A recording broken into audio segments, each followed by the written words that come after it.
নমঃ শিবায়। এসো এসো মা, এসো।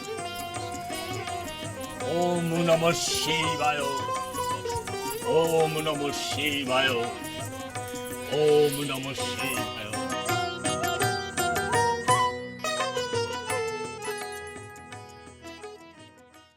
এসো মা, এসো এসো।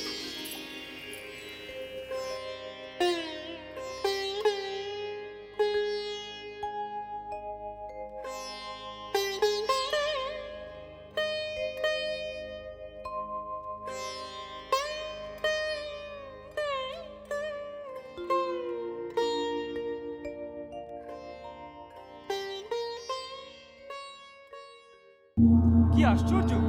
ওই একরত্তি কন্যার জন্য আজ আমাদের ধৈর্যের পরীক্ষা দিতে হলো। অন্যায় অন্যায়, বড় অন্যায় করলে মন্দিরের পুরোহিত।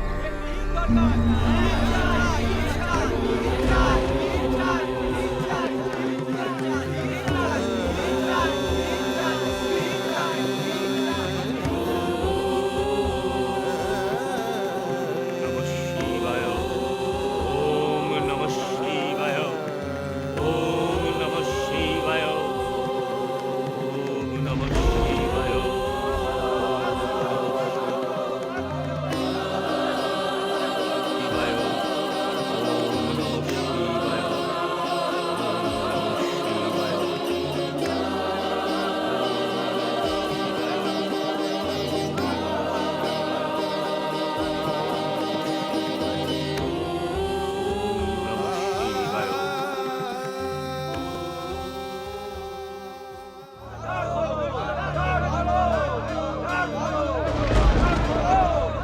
হে ভক্তগণ, আপনারা শান্ত হন, শান্ত হন।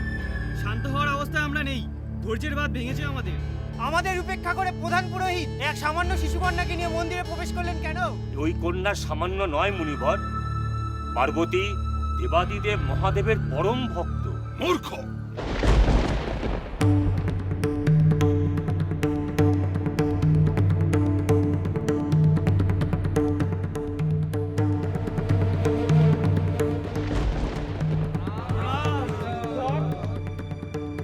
মিথ্যে স্তোক বাক্য দিয়ে মোহিত করার চেষ্টা করো না পুরোহিত।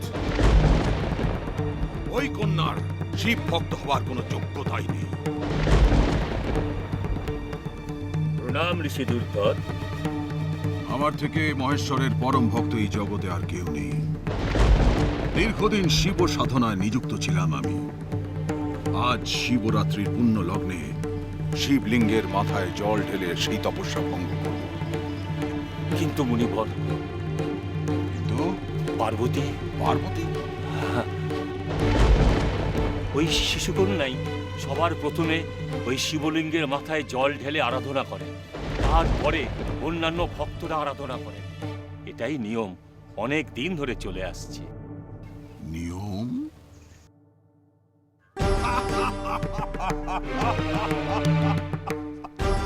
আজ ঋষি দুর্ধর সেই দীর্ঘদিনের নিয়মের অবসান ঘটাবে। চলে যাও পুরোহিত। ঋষিবর মার্জনা করবে। পার্বতী অতি সুলক্ষণা, শিব ভক্তিময়ী, একে আপনি অবহেলা করবেন না। অবহেলা? ওই কন্যাকে আমার অবহেলার যোগ্য বলে আমি মনে করি না। আর যে আমার উপযুক্ত নয় তাকে অবহেলা করার কোনো প্রশ্নই ওঠে না।